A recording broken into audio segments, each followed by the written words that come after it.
SIR को लेकर अखिलेश यादव लगातार बीजेपी पर हमला कर रहे हैं। आज अखिलेश ने दावा किया कि फॉर्म 7 के जरिए बीजेपी बड़ी साजिश कर रही है और एसपी के समर्थकों और पदाधिकारियों के नाम कटवाए जा रहे हैं। सीएम योगी ने अखिलेश यादव के आरोपों पर करारा पलटवार किया और कहा कि बगैर किसी जानकारी और सबूत के समाजवादी पार्टी फॉर्म 7 के नाम पर सिर्फ हल्ला मचा रही है।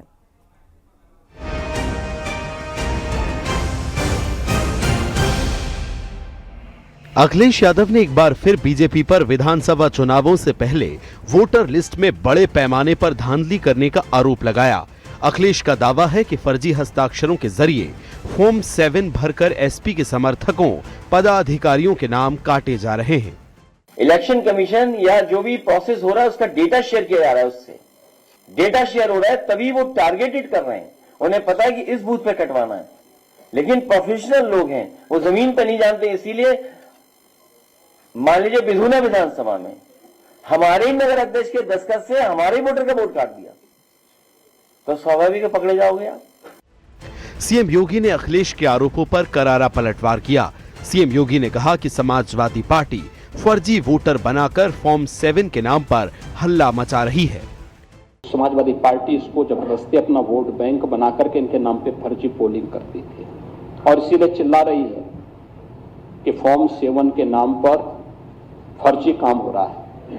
देखिए, तो व्यवस्था एक बनाई है भारत निर्वाचन आयोग ने। यूपी के मुख्य निर्वाचन अधिकारी नवदीप रेणवा ने कहा कि फॉर्म 7 एसआईआर प्रक्रिया का हिस्सा है और पहले भी था और आगे भी रहेगा। ड्राफ्ट का मतलब ड्राफ्ट तो किया सरकारी कर्मचारी अधिकारी ने, वो सही भी कर सकता है, 100% नहीं भी कर सकता है। ड्राफ्ट के बाद सारे लोगों को पता लगता है किसका नाम आया किसका नहीं आया, तो दावा और आपत्ति का पीरियड तो उसके बाद ही आएगा। हमेशा ही आता है, आगे भी, इस बार भी आएगा, आगे भी आएगा और ये नियम सम्मत है। अखिलेश का आरोप है कि बीजेपी की सीक्रेट मीटिंग में एसपी के वोट काटने की रणनीति बन रही है। वहीं बीजेपी ने पलटवार कर कहा कि हार से पहले ही एसपी बहाने खोज रही है। Bureau report, news 18।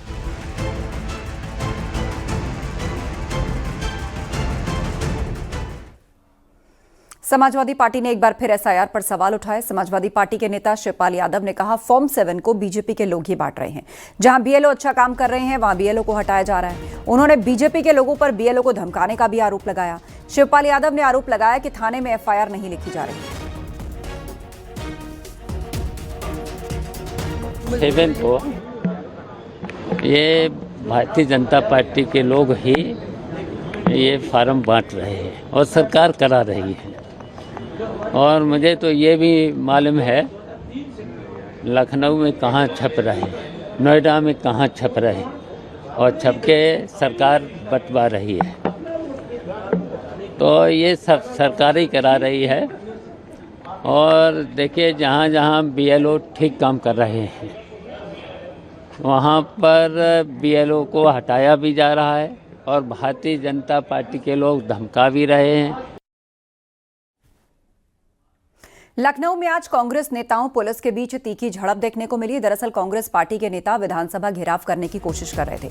कांग्रेस का ये प्रदर्शन मनरेगा बचाओ अभियान के तहत हुआ।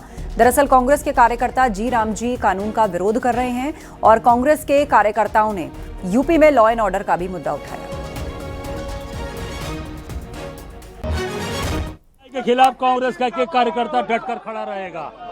ये जेल भेज देंगे, हम हटने वाले नहीं हैं। इनके अत्याचार के खिलाफ हम लड़ेंगे, चाहे मनरेगा का प्रकरण हो, चाहे माता अहिल्याबाई होलकर के अपमान का मामला हो, चाहे वो शंकराचार्य का अपमान हो, चाहे वो दल मंडी का ध्वस्तीकरण हो, चाहे वो किसानों के अधिकृत रूप से जो जमीन ली जा रही है उनको मुआवजा नहीं दिया जा रहा, चाहे लखनऊ के मजार को तोड़ रहे हैं 600 साल पुराने, इनके बुलडोजर को बंद करेंगे।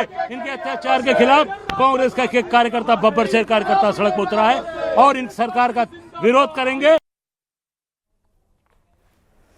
जहां लखनऊ में कांग्रेस के नेताओं को पुलिस ने हाउस अरेस्ट किया, वहीं यूपी के अलग अलग जिलों में भी पुलिस ने कांग्रेस के नेताओं को रोका। हरदोई में पुलिस ने कांग्रेस के नेताओं को रेलवे स्टेशन से पकड़कर, दरअसल हरदोई में कांग्रेस के जिला अध्यक्ष विक्रम पांडे मोहन सिंह पुलिस की नजरों से बचकर प्लेटफॉर्म पर पहुंच गए और दौड़कर कांग्रेस नेताओं को पकड़ने की कोशिश की। पंजाब मेल के स्टेशन पर आते ही पुलिस ने उन्हें पकड़ लिया, हिरासत में लिया।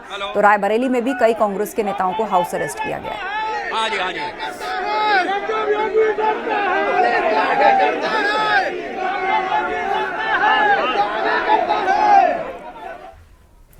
कांग्रेस के प्रदर्शन पर बीजेपी ने निशाना साधा। बीजेपी ने कांग्रेस को किसान विरोधी करार दिया। वहीं ओम प्रकाश राजभर ने कांग्रेस पर तंज कसते हुए कहा कि कांग्रेस के पास यूपी में है ही क्या। मनरेगा और जी राम जी कानून की तुलना कांग्रेस के नेता कर लें, सब साफ हो जाएगा।